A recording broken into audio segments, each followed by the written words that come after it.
I feel play it when I'm dancing to the song. All I really want to do is get my groove on like this. Man, that Snoop Dogg Blue Carpet Treatment album still goes. 2006 was that? Come on in the chat room. Yeah. Man, Snoop, politics aside, man, Snoop is one of my favorite rappers. Snoop, Q, but Snoop, man, I love Snoop Dogg. What's up, Dre Day? What's up, Jordan? I love Snoop. Blue Carpet Treatment, Rhythm and Gangster. I think I listened to Rhythm and Gangster and Blue Carpet Treatment the most. Oh, no, the last. I probably listened to the Last Meal the most out of any Snoop CD. I listened to the Last Meal more than I listened to Doggy Style and Dogfather. What's up, Quan? Hey, Quan, I saw that tweet you. Yeah, that I saw what you sent me on Twitter. I'm in Twitter jail. I couldn't respond. You okay? Shit. Gotta check on y'all. Yeah, Rhythm and Gangster's the shit, man. Trying to find a girl like you. Yeah. Your doggy style's up there too, but my favorite is the Last Meal. I'm trying to take her down and put my collar while I'm singing my song. Bitches better leave me alone. You niggas better leave me alone. See, I'm a West Coast nigga. That's some West Coast ass shit right there. Stacey Adams? Come on, man. That's some West Coast shit right there. Uh, and I love the 213 album also. 213, cause I fly.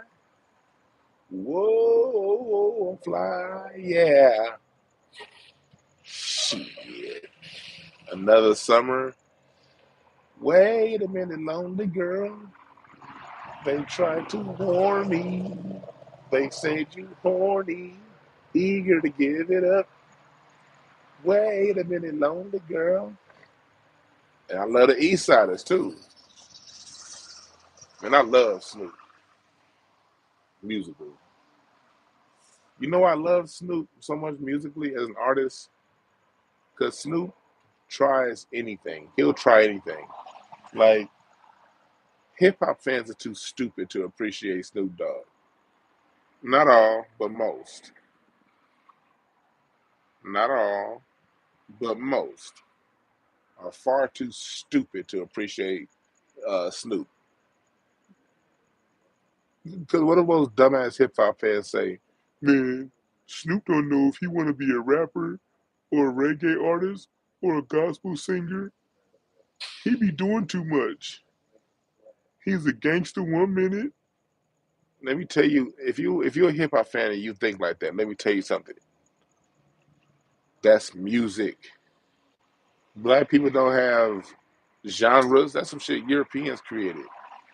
Europeans created genres to categorize things because when you have a black musician that can play in anything, you may have a white person that can master one genre, maybe two. But that's for them. That's not for us. Artists are supposed to diversify. That's why Quan is called diversity.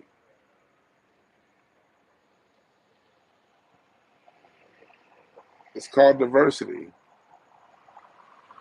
Lightthemood.com. Get some candles from Jada the Self Esteem Queen. Lightthemood.com. But yeah, it's called diversity, people. You got to diversify your sound. And when we go back to the early days of the juke joints, those cats was guitar players, singers, dancers, comedians, vaudeville actors. They put all of that into their show. And even playing styles. It wasn't just like Fats Domino said that his style, when he was a kid, they just called that country music. And it's different, like your best funk bands were also your best disco bands. You dig what I'm saying? And they come out of jazz. A lot of your best funk bands are like the Ohio Players. People don't understand this. The Ohio Players, the preeminent sound of Ohio, one of the greatest sounds on earth, the Ohio sound. The Ohio Players were jazz musicians, y'all. Do y'all realize that? The Ohio Players were a jazz band. But when funk came around, when they heard James Brown, when they heard Sly and the Family Stone and War, they switched it up from jazz to funk. And they went from being a really good jazz band to one of the greatest funk bands ever. Like the niggas don't even like for real. The Barcades. The Barcades, they were a doo-wop band first. They played conventional R&B. They also had some great big disco hits and some great funk hits. The Barcades can play in any genre you needed them to. Brick, the great funk band out of Atlanta, they played jazz and disco. Like Marvin Gaye, he sang doo-wop, he sang traditional R&B. I mean, Michael Jackson rapped. Go back to the history album on the song Money. He's flowing. And Michael Jackson actually has a pretty nice flow. I mean, you look at Aretha Franklin. Aretha Franklin sat in for Pavarotti one time and sang opera in Latin. We can just go down the list. Stevie Wonder. You listen to Stevie Wonder's music. Hell, one album I have 58 different genres on it. Shit. Go back and listen to songs in the key of life. Another Star, Latin. Then you got um, a classical sound in Village Ghetto Land. Then you got a jazzy sound in Contusion. And then a swing sound in Sir Duke. And a funk sound in I Wish. It's all on one album. Prince. I mean, our artists have a diverse sound. And when people try to box them into one sound, you just look like an idiot.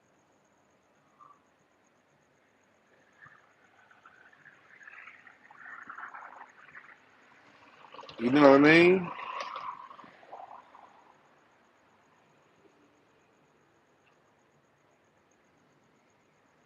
They said, well, Eric, what was the question? Eric, can you ask me that question again about the blues? You said about the blues in my last episode, something about separating black people and God. I don't know about what I said about separating black people and God. I know that black people, I know one thing I probably said was the blues and gospel music were like similar. And when it comes to gospel music, like a lot of your blues artists started in church and they would play the blues on Saturday night. But it was a thing with the church. The church was always against secular music. So if you were a secular artist, you had to hide that from the church. Yeah, the Isley Brothers. Nigga, the Isley Brothers.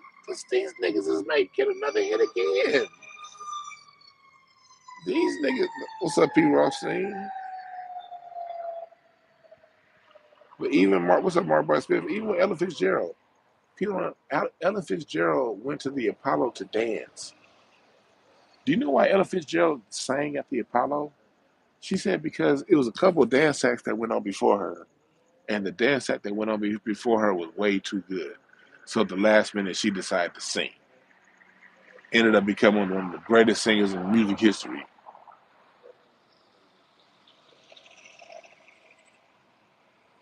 Man, but the Isley Brothers is making Mr. Steal Your Auntie music.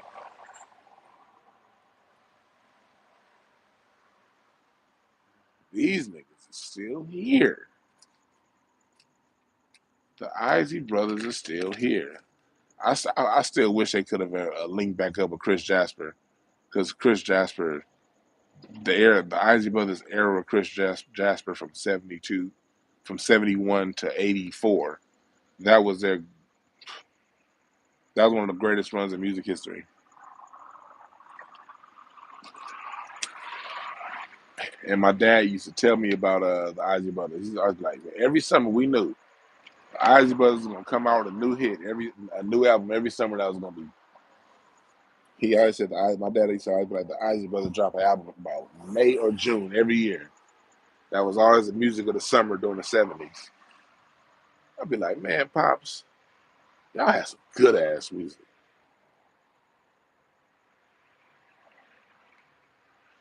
Ella Fitzgerald, your mother's cousin. That's what's up.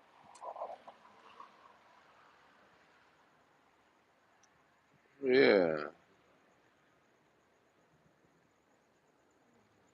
yeah, man. It's a Caravan of Love. Yeah. No, that was a Jasper Isaac Jasper Caravan of Love. That was Chris Jasper's hit away from the Ozzy Brothers. That wasn't the Ozzy Brothers. That was Jasper Isaac and like one of the other Isleys. There was a split in 1984 over money, like always, and that was a Chris Jasper hit. But he was the sound. Chris Jasper was really the engine behind that mid '70s Ozzy Brothers run. Yeah.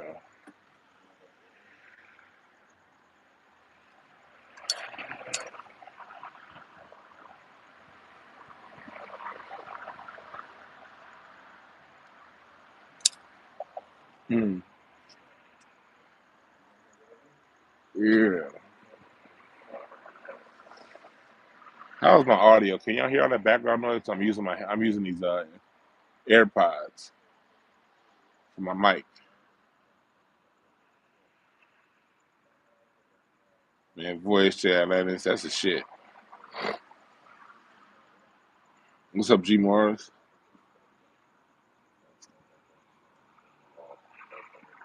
Yeah, I'm something.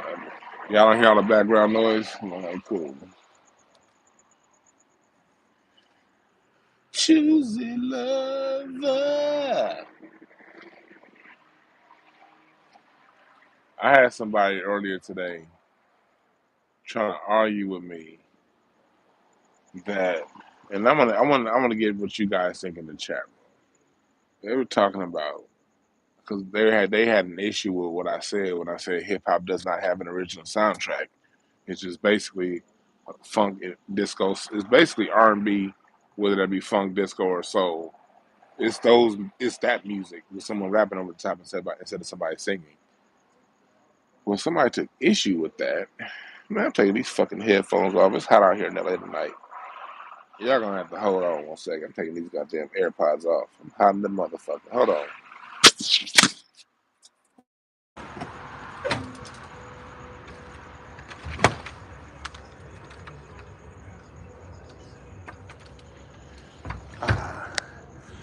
There we go. Is that better?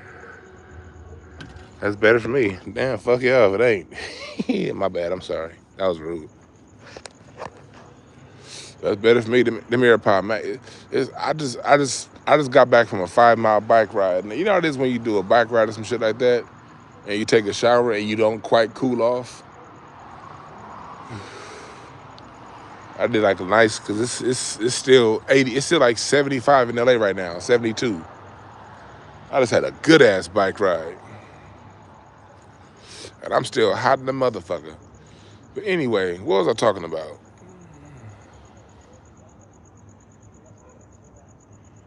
What was I talking about? If you're in a really fast bop, get this brother named Cameron Graves. Cameron Graves is a piano player for Kamasi, Washington. He had some nice fusion. He got some nice fusion.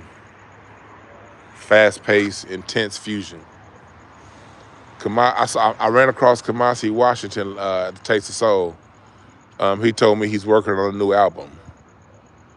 Kamasi's working on a new album. And Kamasi's going to be downtown at the Novo. Kamasi, Robert Glasper, and Terrace Martin. I'm going to be at that show, y'all. Fuck all that. I'm going to be at that show. But yeah, but back to what I was saying. Dude had an issue when I said hip hop doesn't have an original sound. And I was like, it's not blaming hip hop. Hip hop isn't the reason. Music was taken away from the schools. They stopped teaching us music. So we did the next best thing. And that's remix what was there. And so the dude said, well, the original sound of hip hop is the boot bap. I said, brother, the boot bap is just funk with electronic drums instead of acoustic drums. That's all boot bap is just electric drums. But the sound qualities, I mean the sound style, the style of drumming, the style of the music is funk. It's heavy on the one. It's funk. It's just funk with an electronic overlay. But it's funk. It's not a new rhythm on the drum. If you want to know where the boot bop comes, let me give you guys a song. If you want to know where the boot bam comes, that boom, pop, boom, boom, boom, pop. Go back and listen to a song called Funky President by James Brown. Funky President. Where he says, people, we got to get over. And James Brown is rapping. People, we got to get over before we go under. The boot bap is that beat. Just with an electronic overlay. It's the same shit. It's not a new rhythm. It's not. See, when disco came, disco was a new rhythm. 4 on the floor, up on the hi-hat on the up notes.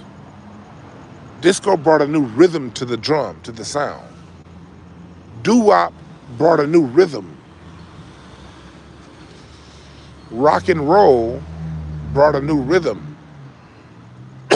Jazz brought a new rhythm. The swing rhythm is different than the bebop rhythm. The bebop rhythm is different than the cool rhythm. The Zydeco rhythm is different than the go-go. The go-go has its own rhythm. Go-go has a distinct rhythm within funk. It's a subset of funk, but go-go has its own distinct rhythm that you can separate from disco.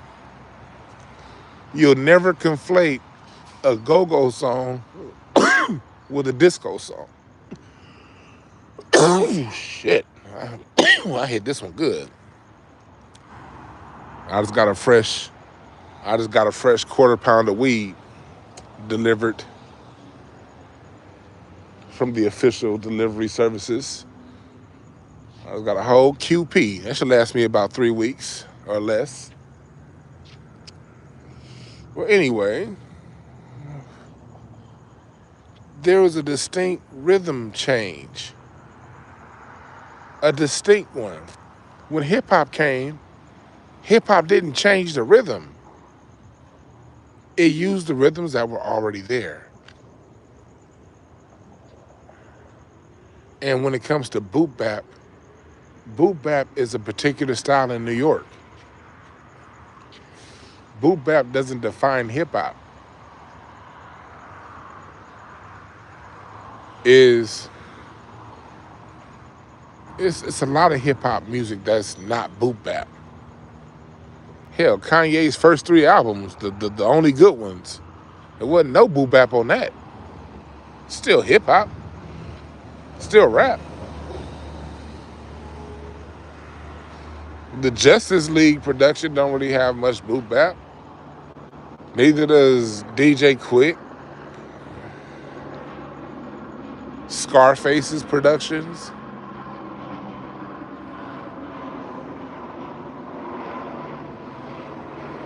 Yeah.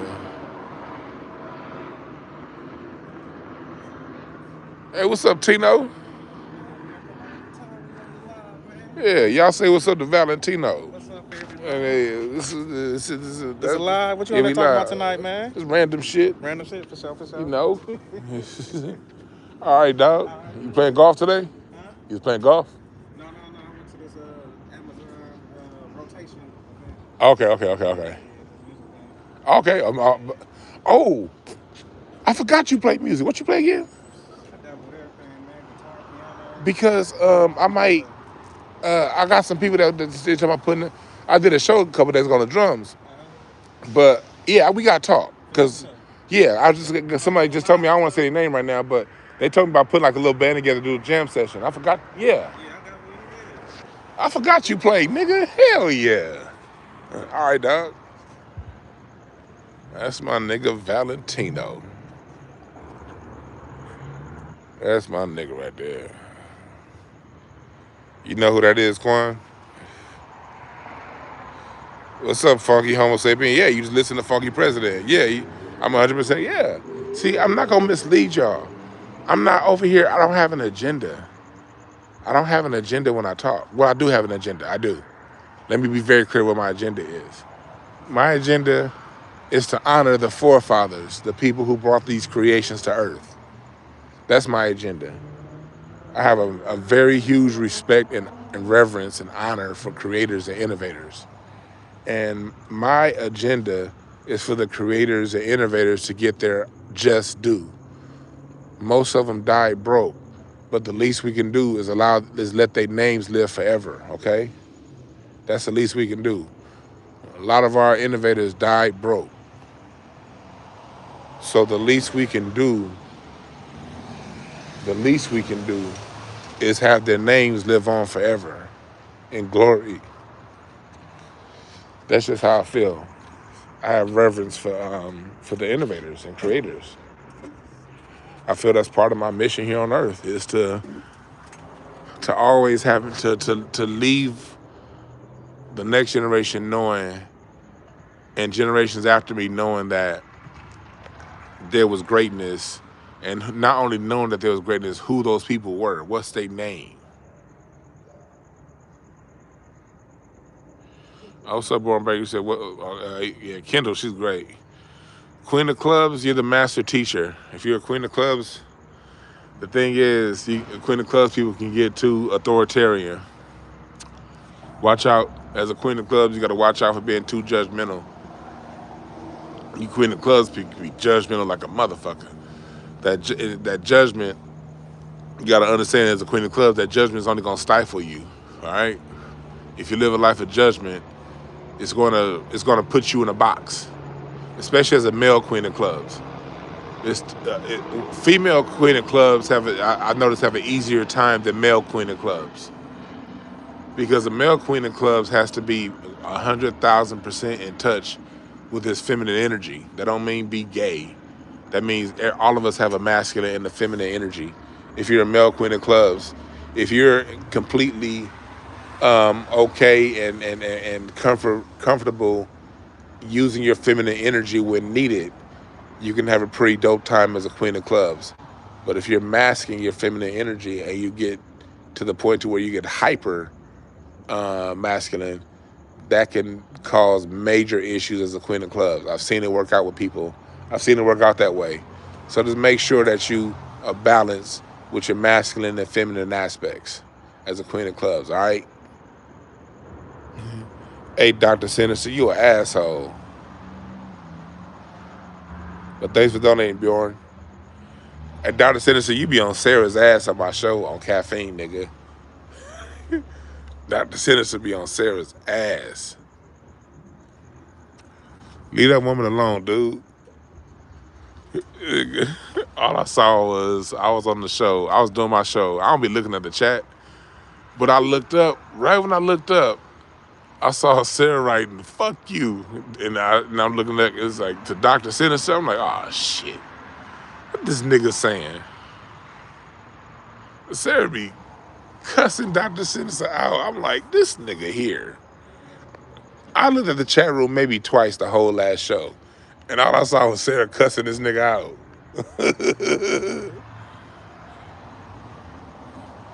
Yeah, Bjorn, get a console. I can really dig deep with that. Uh, uh, but what was I talking about before I was rudely interrupted by Dr. Sinister? Uh, yeah. Dr. Sinister looked like Leslie Jones in real life.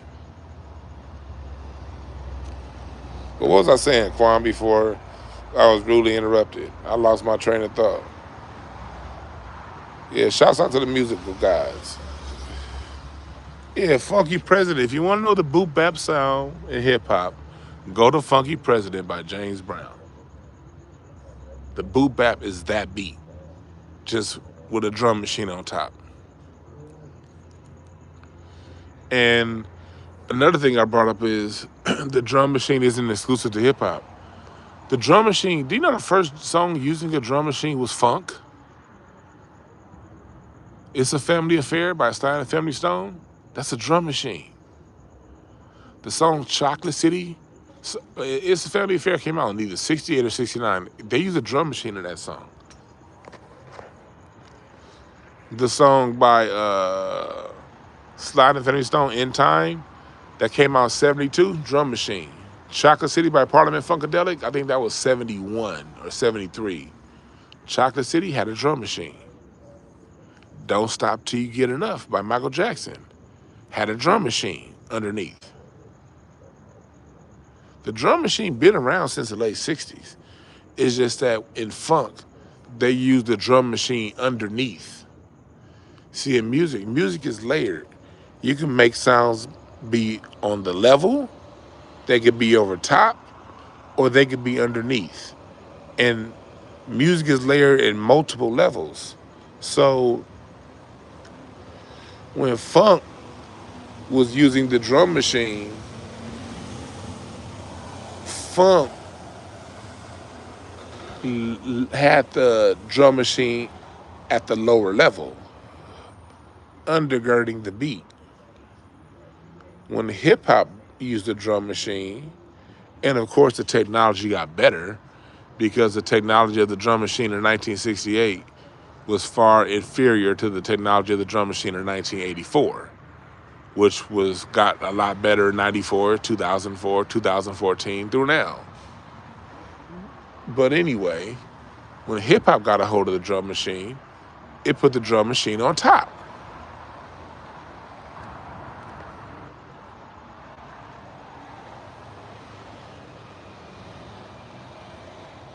So when I say hip hop doesn't have an original sound, that's not an insult to hip hop. There was no way hip hop can have an original sound when you don't have music being made live anymore. Not only, it's two things. Not only did they stop music from being taught in school, that was one aspect. The other aspect was as record labels merged throughout the 80s, they stopped giving up the budgets for live musicians. It's a lot cheaper to pay one producer to put together a keyboard, to pay Dr. Dre to program a drum beat, program a keyboard lick, program a bass line. And then like what they did at Death Row Records, you may have a program beat, and then you may bring in a live bass player. Death Row and Organized Noise was good for having live bass players. So you'll have someone program a beat. If you bring a live bass player in, okay, you pay him $5,000 for the session, and he don't get no back end. Just here's 5 racks, 10 racks. Come on in, play this bass line. If that, they probably ain't even getting paid that much, but they should be. Should be getting, but so that's a lot cheaper. That's a lot cheaper than paying Earth, Wind, and Fire or Parliament Funkadelic. Parliament Funkadelic had like 15 niggas in the band. And then after you, Earth, Wind, and Fire had what? The Phoenix Horns was 3. Then Larry Dove 4. Maurice White 5. Philip Betty 6. Verdine 7. Fred White 8. And then you had Ralph Johnson 9. And then you had, I'm missing somebody, Larry Dunn 10. And then you had I'm missing one more member of Earth and Fire. I said Larry Dunn. Oh, Al McKay. 12. That's 12 dudes. The band, because the Phoenix Horns, it was 3 guys in the Phoenix Horns. And and then after you have those 12, that's 12 plane tickets. No, not plane tickets. They did buses back then. But that's 12 um, that's 12 wardrobe. That's 12 outfits. That's 12 musicians that the sound engineer has to mix and EQ individually. That's And then on top of that, you still have string arrangements. After you have these 12 band members lay their sound down, Maurice White still sent those songs off for strings. Go back and listen to That's the Way of the World and all that good Earth and Fire. There are always strings underneath. So now I got to pay for orchestra time, and I got to pay an arranger like Charles Stepney to write the string arrangements. Then I got to bring Tom Ford in to write the horn arrangements. Now you're paying 12 musicians. You're paying an arranger to write the horn arrangements. You're paying the LA Philharmonic or whatever orchestra, and you're paying an arranger to write those string arrangements, and then you're hiring an orchestra. And then your sound engineer has to EQ that and fix that. It's a very expensive product to produce, especially as you get into the 80s and 90s. Record labels are more corporate now. In the 70s, they were more artist run. The artists made the decisions mostly in the 70s and the 60s. When you get to the 80s, now you got Clive Davis in there. Clive Davis ain't an artist. Clive Davis not an artist. He's a money man. So he started slowly winging out that live sound. So what happens with this whole hip hop thing? It's just fucking a cheaper product to produce. Way cheaper to produce.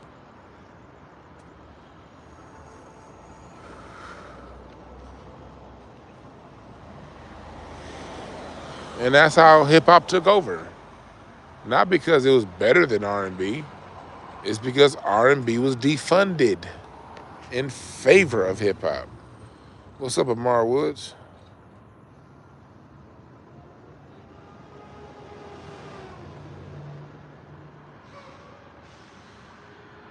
So we gotta remember that. Paul Reiser, hell yeah. I've been trying to get an interview with Paul Reiser for 2 years. Gene Page, Leon Ware, James Carmichael. These were the artists, the real musicians behind the artists. Your favorite artist would not be able to pop without Porter and Hayes, without Hal Davis, and Norman Whitfield, Holland Dozier Holland,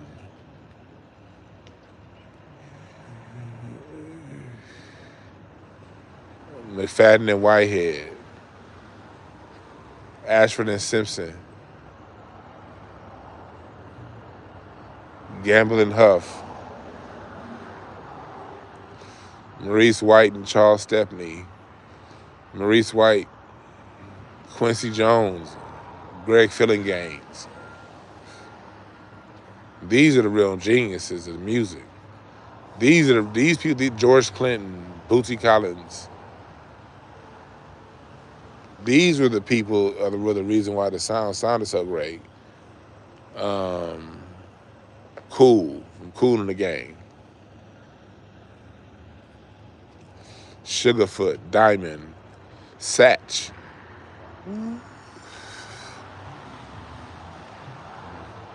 Those was the niggas.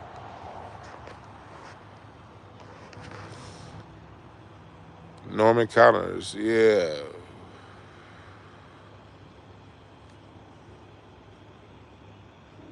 Man, my favorite Leon Ware production is the I Want You album by Marvin Gaye. To me, That was some of the greatest music ever put together. You could listen to that I Want You album like a movie.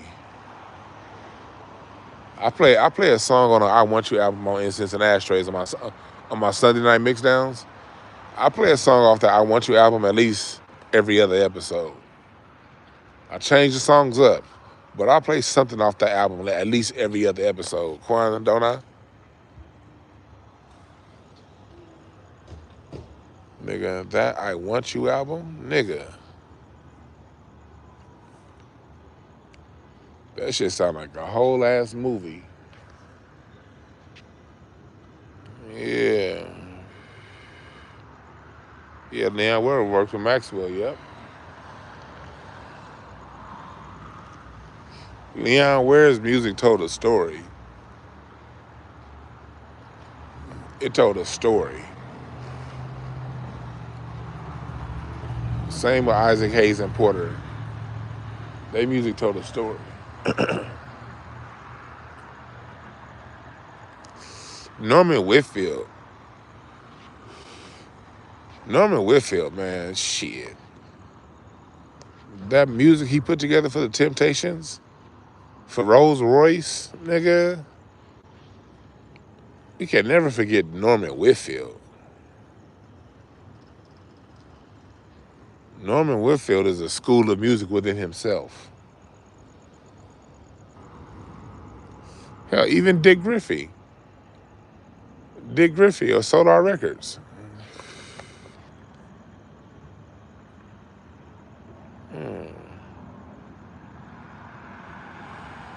Yeah, Urban Hang Sweet, yep. That's why Maxwell had that sound. He had that Leon Ware cinematic essence.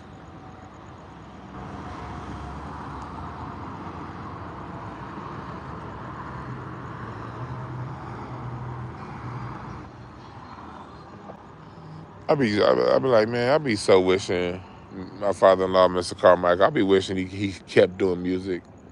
He just flat out retired in 1990. He did like one or two albums after that, but he just was just done.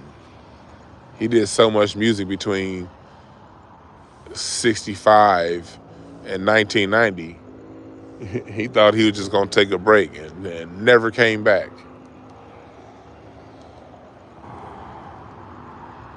I mean, he turned down offers from the best of the best of the best. You name the artists of the 90s, he turned them down.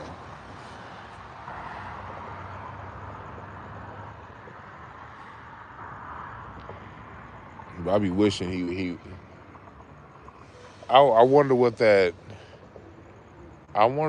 New Kids on the Block album would have sounded like if he did it like they want. I wonder what Destiny's Child would have sounded like if he did it. They really wanted him to work with Destiny's Child, and he just wouldn't do it. Because he's one of the greatest ever at cultivating a band. He really was one of the primary innovators behind the Jackson 5. Like, the Jackson 5 sound, like, he typified that early Jackson 5 Motown sound was his sound. And then he repeated that success with the Commodores. The Commodores was just a college band. They weren't, and this is the 70s, mind you. The 70s is the greatest era ever of music. You competing with the Ohio Players, Parliament Funkadelic, Earth and Fire. And he took the Commodores from just a college band to #1 with the song Brick House. And then he repeated that success again with Atlantic Star. So it's like whenever he got with a band, with a group, he took every group he was with, he took to #1. Every group.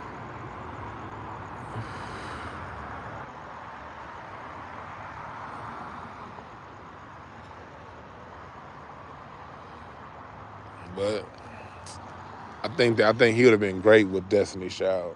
I do. But truth be told, Writing on a Wall was still a good album. I'm not. I don't. You know, what I mean, I don't really listen to Beyonce music like that. But I do got to give credit. That Destiny's Child album, The Writings on the Wall, was a good album. It was a good album. I don't think they were as good as In Vogue. Or like my favorite female groups of the '90s was SWV, In Vogue, TLC, and Escape. Those are my favorite women groups of the '90s.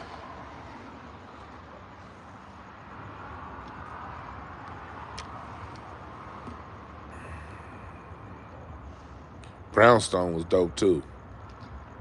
Hell yeah, Brownstone was dope. The music industry defunded that era. Pay attention. Let me tell y'all the chess move. This is what happened. Y'all listening? And this is a DeWan Brown exclusive. And if you ever watch, all you gotta do, if you think I'm bullshitting, just binge watch Unsung and go to those groups of the '90s. You're gonna hear one common thing. You're gonna see it in the SWV Unsung. You're gonna see it. You know how they did it? Because in order for a group to have success, a singing group needs continuity. It's just like basketball and football. It's not so much the names of the players on the team, more so than it is the chemistry within the team. It's a team concept.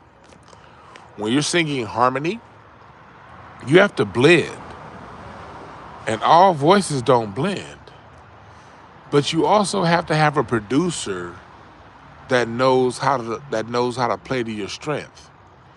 See, what happened as the '90s went along, they would start shuffling producers on artists, or a record label would get bought out, and they would get signed to a new label, and that new label, like they started like tag teaming producers.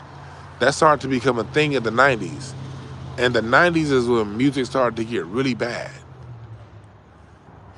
For you Gen Xers out there and millennials like me, that's my generation music too. But I gotta be objective. I can't.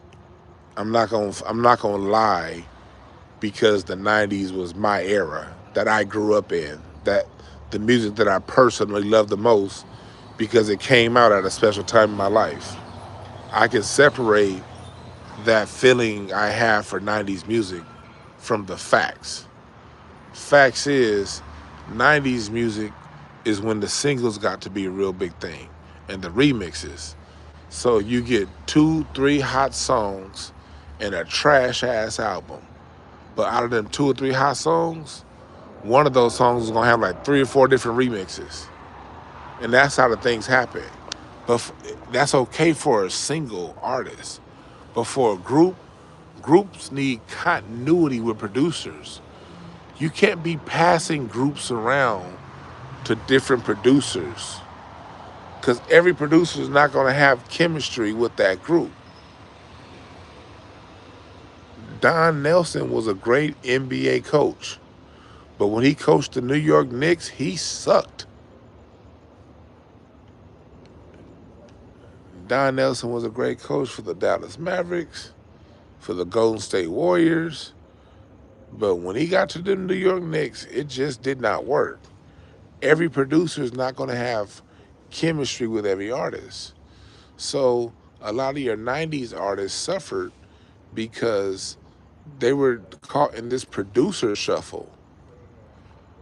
Like when Mr. Carmichael would work with Atlantic Star, he would have them for the whole album. You dig?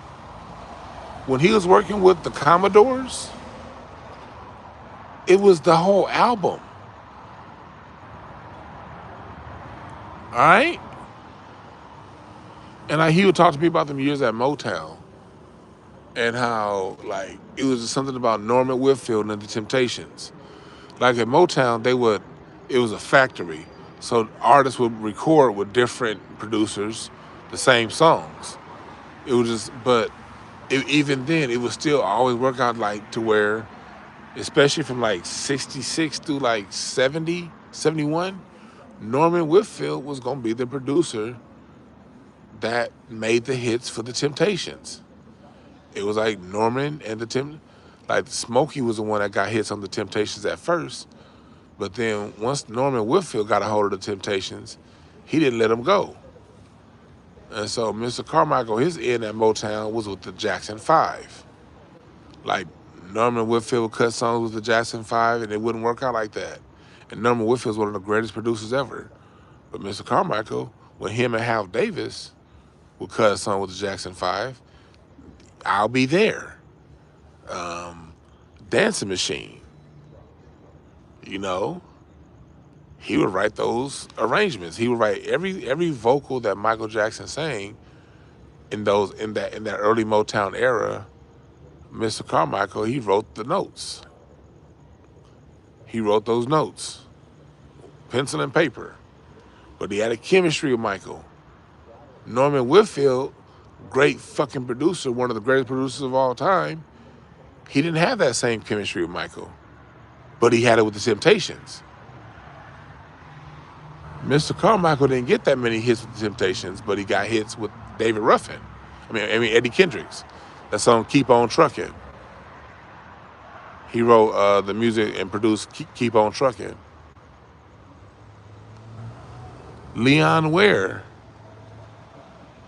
That's another good Leon Ware song with David Ruffin. With Eddie Kendricks. "Intimate Friends." So in the 90s, go back and just watch your unsung of the 90s and don't listen to me, just go back and watch. Usually when those groups fell off, it was when the record label decided to put them with a different producer, or that record label was sold, was merged with another record label, and they got a new deal. And this new deal that they got, they gotta use these other producers, and that's usually when those 90s groups fell off. You gotta have a chemistry, like Jodeci,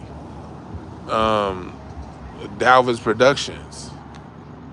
They have their own distinct sound.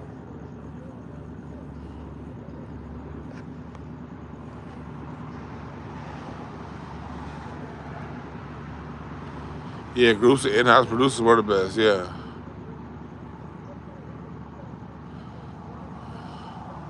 I've been listening to Alex Isley. I've been on Alex Isley shit for about 5 years now. I play Alex Isley on Incense and Ashtrays. This is one song that she has with Brandon Williams. Oh, here come my neighbor with that loud ass Camaro. They're about to take off. Here you go. Get ready. They're about to try to show the whole neighborhood they got a loud car.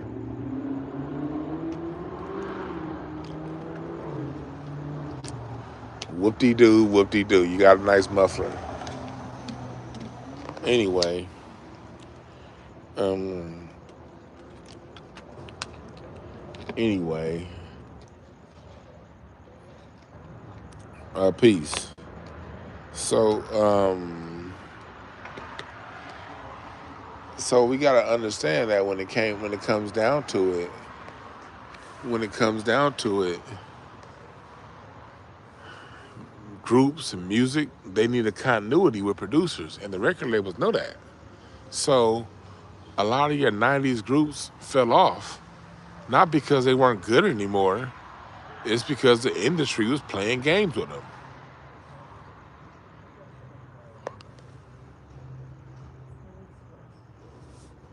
It's because the industry played those games, and the industry destroyed our music. It destroyed R&B. It sacrificed R&B for hip hop. And like, Miles, could you put it in the chat? If y'all, I broke that down in detail. I don't want to repeat myself. If you want the details to how the industry sabotaged our music, it's on this channel. I did like 3 or 4 shows back in February. And I'm gonna start doing some more music shows. Like I told y'all before,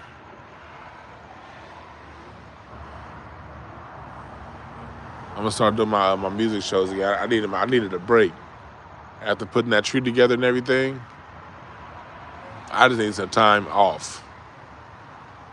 Oh, I just had to start talking. I had to talk about other things other than going into details on the music. But it's coming. That season's coming back around.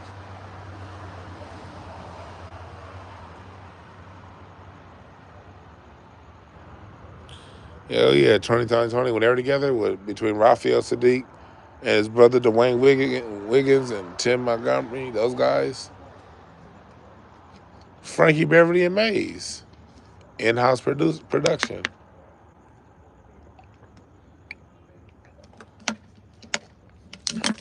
Frankie Beverly Maze was straight up in-house production. Gap Band was in-house production. Rick James and the Stone City Band, in-house production. But those were bands. And that's why I said that, Mr. Carmichael was such a great producer because he sent the Commodores #1 in an era of like for real bands who like grew up playing together.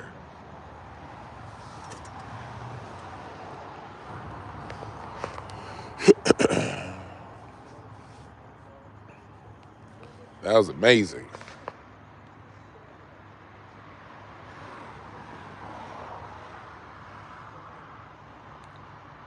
Yeah. Oh yeah. This shit with Putin is real. What's going on in Russia? I don't talk about it much because whatever has to happen is gonna happen, and worrying about it ain't gonna do nothing. But there could be some real shit going on in Russia. And these financial markets are gonna crash when this Mars retrograde hits. Mars retrograde hits October 30th. So as we get into November and December, it's about to be a cold winter.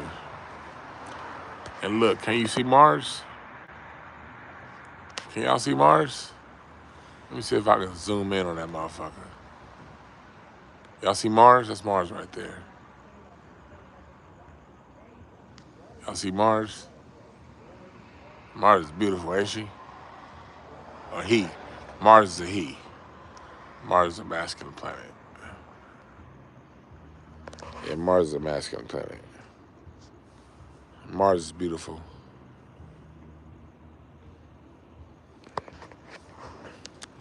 But yeah, when that motherfucker Mars go on retrograde in a couple weeks, Mars is disruption, it's correction. It rules financial markets. I'm telling y'all right now, those of you who I've been saying this shit since June, back when I did my reading on the United States. Just don't let this shit scare you, and don't let them take you off reparations. Because when this fucking crash comes, the first thing they're gonna say is, oh, can we put the reparations talk on hold? Nah, bitch. If y'all gonna get them banks money, cut the check to us first. And then we'll put it in the bank. How about that? How about y'all get the checks to us and we go deposit that in the bank? You dig? That gotta be our response. Because they're about to use this crash to delay all this reparations talk. I'm telling y'all right now.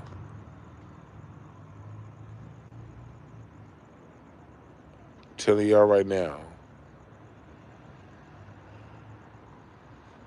This nigga said show the Buru. Nigga, show me a telescope, motherfucker. I appreciate that, Amara. Man, Clippers just kicked the Lakers' ass.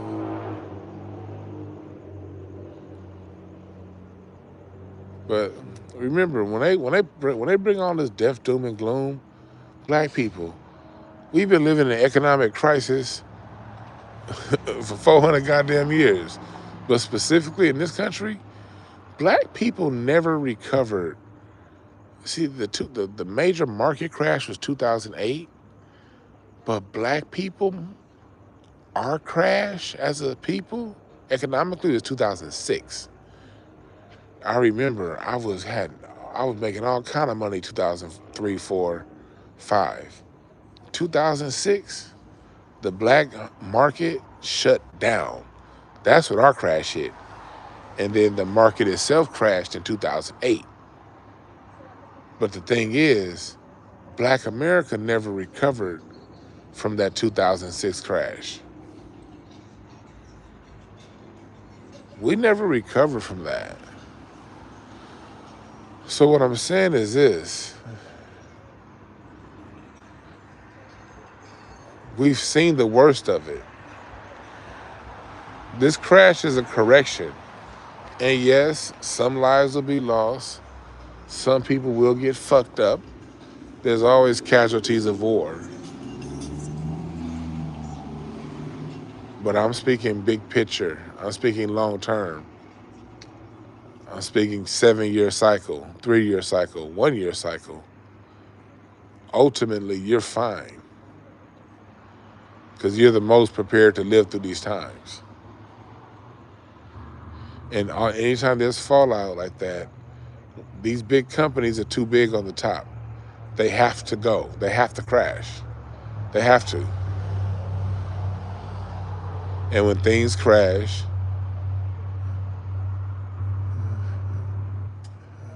stuff is picked up in the rubble.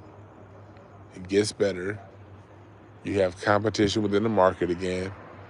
And things are fine, but it's going to be fucked up in between now and then. But we good. We good. But I'm done talking. I'm in Twitter. I'm in Twitter jail still. And get my t-shirts, y'all. Shit. Hotepish.com/shop. I'm in Twitter jail until Sunday. Next week, we're celebrating Thriller 40. Next week, we are celebrating Thriller 40 all week. I'm going to, on Incense and Ashtrays, Sunday night, we're going to play Thriller, the Thriller album. We're going to do the Thriller album song for song. And I'm going to break every single song down. Give you some history behind it. Tell you the musicians playing on it. Other projects that they played on. We're going to do that Sunday night on Incense and Ashtrays. We're going to play Thriller, top to bottom. And then what we're going to do, no, not this Sunday. No, I'm going to do that on the 30th. I'm going to do that on the Incense and Ashtrays on the 30th. My bad. That's going to be the 30th Incense and Ashtrays, the day before Halloween. I'm thinking this coming Sunday's the 30th. That's going to be on the 30th when I do that Incense and Ashtrays. 30th. But I'm also going to interview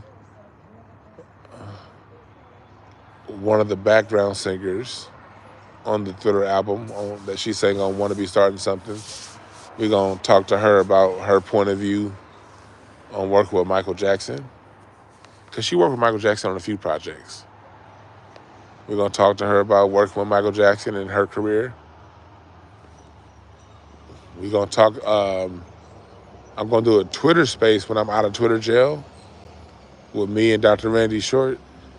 Dr. Short and I are going to talk about the Thriller album. And we're going to give y'all some history on the significance of Thriller and the album Thriller. We're going to give you guys some history on that.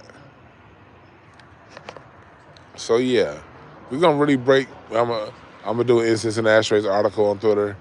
We're going to really break that down and the impact of Michael Jackson. And we're going to, of course, we're going to include some talk about Off the Wall. We're going to include some talk about the Bad album and some of his other projects. But we're going to primarily be focused on Thriller. You know why? Because, again, we got to celebrate our guys. Sony, they're going to do a Thriller 40, which, they're going to add that agenda bullshit in there. They're going to bring up conversations about his accusations. they're gonna throw some fucking twist in there. So I want to celebrate 3040 right, which is nothing but love, respect, and admiration for Michael Jackson, where we just celebrate his career and celebrate his life. And celebrate. That's what I want to do. I just want to celebrate Michael Jackson and show love, honor, and reverence to the music god.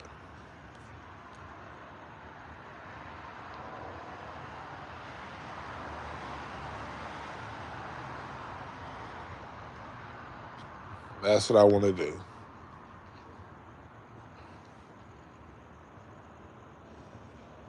So stay tuned.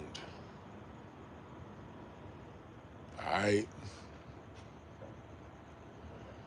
I'm tired as hell. I had a good ass bike ride. See, Rod Temperton was a songwriter. I was more so sticking to the musicians, and Rod Temperton was a musician too. But Rod Temperton, as far as musicians, Quincy Jones used Greg Fillinganes. Quincy Jones used Greg Fillinganes. Joe Sample, George Duke, Louis Thunder Thumbs Johnson. He always had Tom Tom arrange his horns. Tom Tom did a lot of horn arrangements for him. Yeah, Rod would be on keyboards. But Rod was a great songwriter. And I love Heatwave too. Not just the Michael Jackson stuff for Rod Temperton. I love Heatwave. Mind-blowing decisions. That's some great fucking writing right there. Mind-blowing decisions causes head-on collisions. Nigga.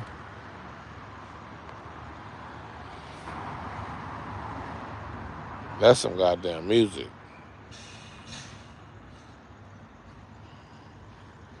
Mind-blowing. Nigga. Happiness, togetherness. That nigga Rod, that white boy Rod Temperton, boy. That was a songwriting white boy right there. That was a songwriting white boy.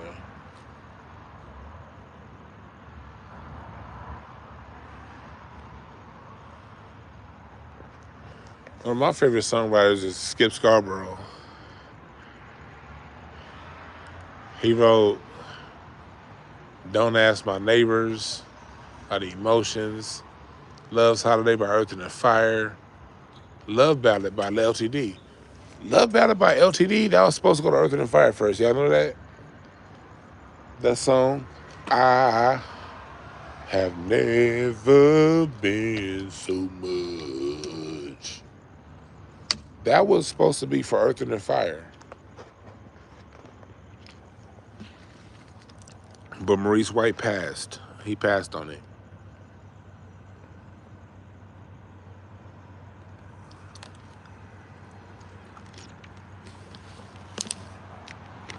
Yeah, Maurice White passed on it.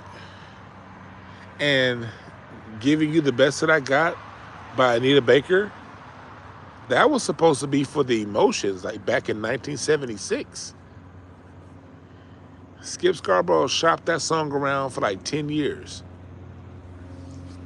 He tried to cut it with Denise Williams, with The Emotions. It didn't work until Anita Baker got to it. Like 10, 12 years later.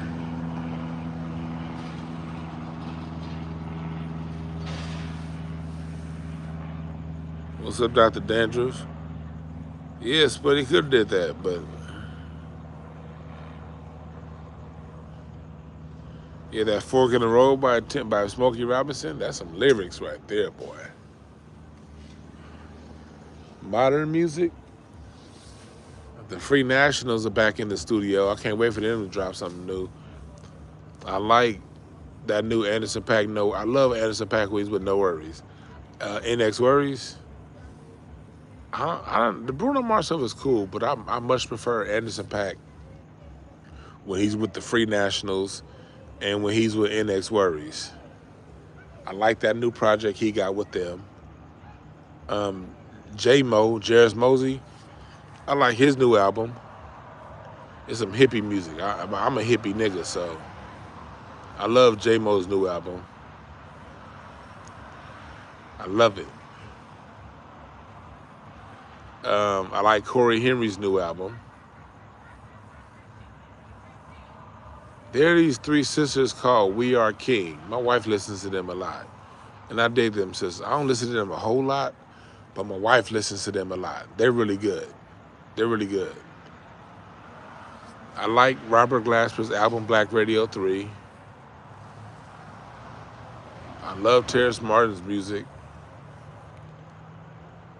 Alex Ozzie. This is his brother named Brandon Williams. He ain't released a new album since 2019. I can't wait for him to come out with a new album. Brandon Williams, be on the lookout for him. Whenever he drops a new album, I'm gonna play it on Incense and Ashtrays. I like, it's a few people I like. There's some names I'm drawing blanks on right now.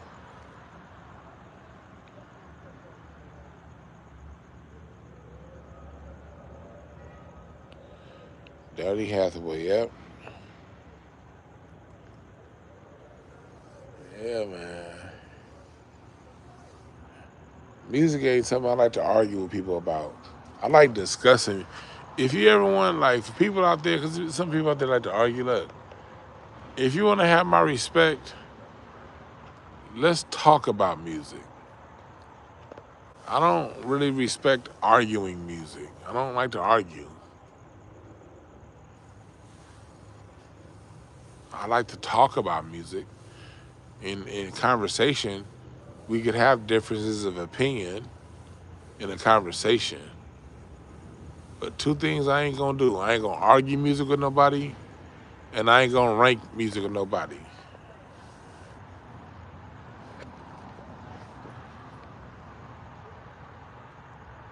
I ain't gonna argue with music with nobody. I ain't gonna rank music with nobody.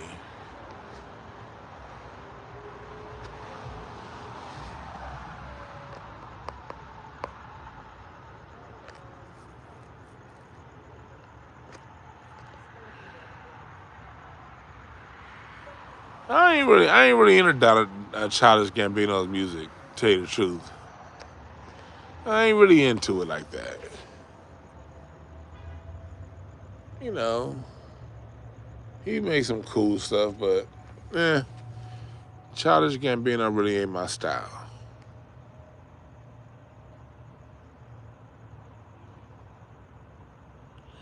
Meek Mill is another one that Meek Mill just doesn't impress me.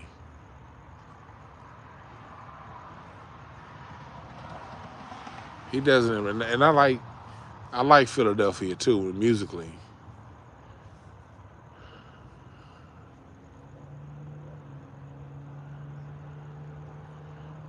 Meek Mill don't really do it for me. I'm not saying he's a bad artist. He's just not my style.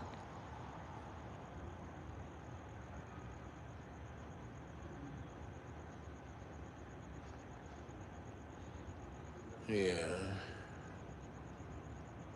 Knowledge is somebody I gotta listen to more. I haven't heard anything bad from Knowledge. At the same time, I never paid attention to him either. Like I'll be listening to some shit and they're like, "What's that? Oh, that's kind of dope." But I never go back to him. I'm glad you. I'm gonna go back and listen to some Knowledge. Cause I've heard about. It's like I'll be playing a song. A song will come up, and I'll be like, "Okay, that's dope." But I don't ever like. He'll come up in a daily mix or somebody else is playing him. I gotta take a deeper dive into his music.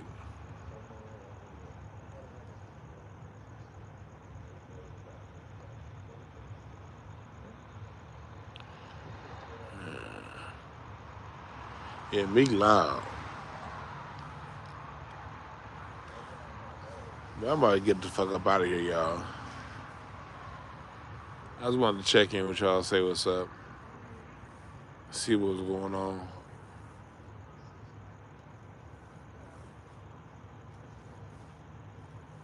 Yeah.